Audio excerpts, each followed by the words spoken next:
aussi? Ben moi, je remonterai encore un peu plus loin à la controverse de Valladolid. J'ai entendu aussi Jacques Testard qui évoquait ceux qui promeuvent la recherche sur l'embryon comme des nouveaux conquistadors.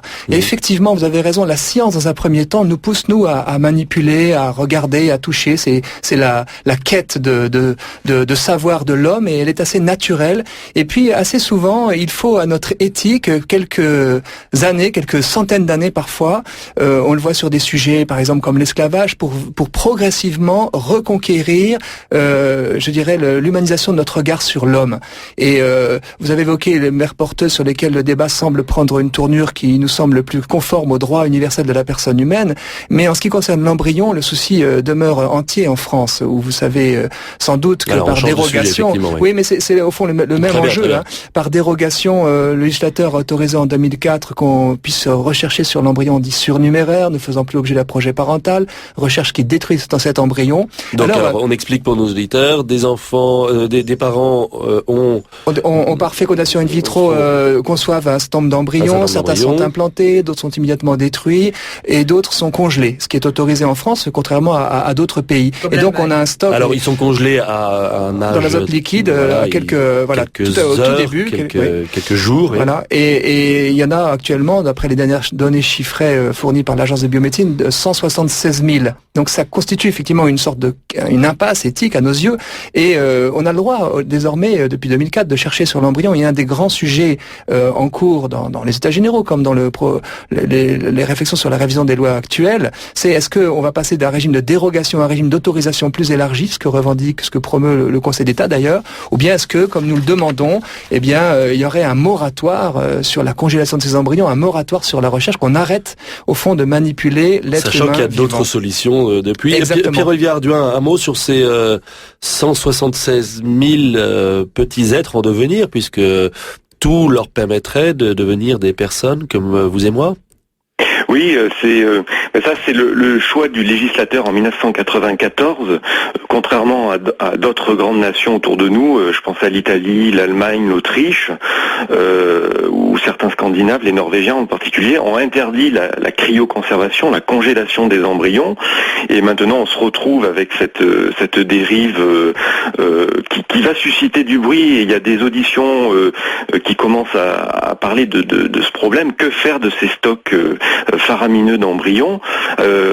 J'ai discuté avec des biologistes de la reproduction. En fait, l'augmentation exponentielle, l'explosion de ces stocks, en un an, il y a 25% d'embryons congelés en plus, serait dû tout simplement au fait que les équipes médicales fabriquent toujours de larges panels d'embryons, entre 6 et 12 embryons à chaque cycle d'assistance médicale à la procréation. Par sécurité. Et maintenant, on en réimplante qu'un ou deux. Donc, alors qu'avant, ils en réimplantaient beaucoup. Il y avait des avortements sélectifs pour s'il y avait des triplés ou des quadruplés, etc. Des trucs terribles, quoi, en fait, oui. Pas des trucs inacceptables, enfin moralement inacceptables. Voilà, et donc on se retrouve avec ces stocks dont on ne va pas plus savoir quoi faire, puisqu'il y en a déjà presque 50% qui ne sont plus couverts par un projet parental, comme la loi le dit. Donc, vous êtes d'accord avec moi, Pierre-Olivier Arduin, vous êtes d'accord avec moi? Déjà, rien que le mot stock est déjà en soi délicat à employer, pour ne pas dire révoltant. 176 000 petites âmes.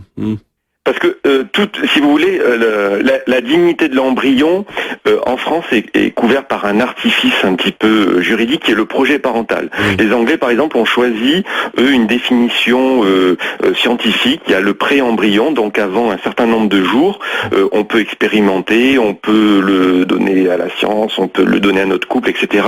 Chez nous, non.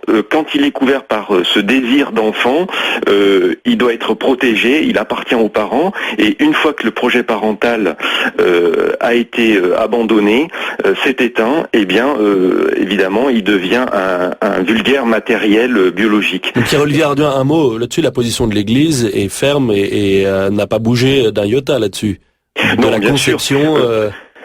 je dis bien sûr parce que de toute façon vraiment l'argumentation qui autour du statut de l'embryon, sans même aller à définir un statut juridique, le statut moral s'impose à tous. Tout le monde sait que c'est un être humain, c'est la science qui nous le dit. Ensuite, est-ce qu'il est une personne? À l'époque déjà, en 1987, le cardinal Joseph Ratzinger demandait mais qu'est-ce que serait un être humain qui ne serait pas une personne? Il y a une solidarité complète entre les deux notions. Ça n'existe pas des êtres humains qui ne sont pas des personnes. Et on sent bien que ça taraude vraiment les députés, tous ceux qui réfléchissent là-dessus. En quelque sorte, il y a un statut implicite de l'embryon. Et donc là, le discours de l'Église, évidemment, n'a pas changé, bien sûr. Alors, je vous propose de marquer une petite pause. Le sujet sous-jacent depuis une demi-heure que nous débattons de tout cela, c'est est-ce que nous sommes finalement pilotés par la science et les progrès de la science et de la recherche à côté, ou bien on a encore la main, nous, êtres humains, et puis vous, législateurs? Il y a quand même un point, je pense, qui est une forme de réponse, c'est que oui, la science, on y croit tous, je pense, et beaucoup d'entre nous sommes survivants grâce à des progrès de la science, donc on ne va pas le nier. Par contre, une science qui s'affranchirait de toute limitation éthique, au fond, qui se permettrait de transgresser les droits universels de la personne dans ses applications, évidemment non. Et donc, ça date pas d'hier, le fait que la science doive se soumettre à des principes éthiques. Je sais pas, par exemple, dans des pays même démocratiques, aux États-Unis, on a à certains moments cherché sur les prisonniers en leur promettant des remises de peine. Eh bien, la communauté scientifique et humaine mondiale réprouve qu'on puisse porter atteinte à l'être humain. Mais ce qui est fou, c'est que ça a été possible. On a pensé que c'était acceptable. Eh bien, c'est encore possible aujourd'hui en France sur l'embryon, et c'est le même scandale qui n'est pas encore, je dirais, venu dans toutes les consciences. Mais on y viendra doucement. Oui, puisque c'est un être en devenir, fragile et sans défense. Oui, Marie-Thérèse. Oui, en faisant de l'homme, si vous voulez, un matériau de laboratoire. Est-ce qu'on fait de l'homme un matériau de laboratoire, ou on dit qu'est-ce que l'homme? Est-ce que l'homme se définit par ses caractéristiques exclusivement génétiques, ou est-ce qu'il est une personne dans sa corporéité, dans l'ensemble de ce qu'est l'être humain? Et ça, je crois que c'est très très important, parce que la science, pour la science, à ce moment-là, n'a qu'un objectif, c'est maîtriser l'homme. Maîtriser l'homme. Oui, mais il y a une certaine excitation. Cette volonté, si elle en fait un matériau de laboratoire, de maîtriser l'homme. Or, maîtriser l'homme, c'est quelque part toujours avoir pouvoir sur quelqu'un. Dans la notion de projet parental, il y a le même enjeu. C'est-à-dire, est-ce que les enfants qui naissent sont issus de notre projet, ou est-ce que nous les accueillons? Et à partir du moment où un être est un projet d'un autre être, il est subordonné. Et au fond, et derrière dominant et dominé, oui. Vous dénoncez la notion de projet parental. C'est-à-dire que ceux des êtres humains ici présents dans telle ou telle ville qui n'auraient pas fait l'objet d'un projet parental, eh bien, se dénonce, entre guillemets, on ne le sait pas forcément, mais beaucoup d'entre nous ne verraient pas le jour. Et l'être humain, comme l'a dit Marie-Thérèse Germans à l'instant, c'est la surprise petit dernier. Non, mais il est être humain parce qu'il l'est, et non pas parce qu'il est désiré, ou voulu, ou accueilli. Et bien sûr, on espère que les êtres humains puissent être accueillis, mais par contre, c'est pas ça qui les définit comme tel. Pouvoir de dominant à dominer, et avec cette capacité de le modifier. Or, si je parle de l'embryon, ou si je travaille sur l'embryon, je ne suis pas aujourd'hui un embryon. Donc, je donne une capacité de travailler sur le plus vulnérable et sur le plus fragile. Où est la force du mystère?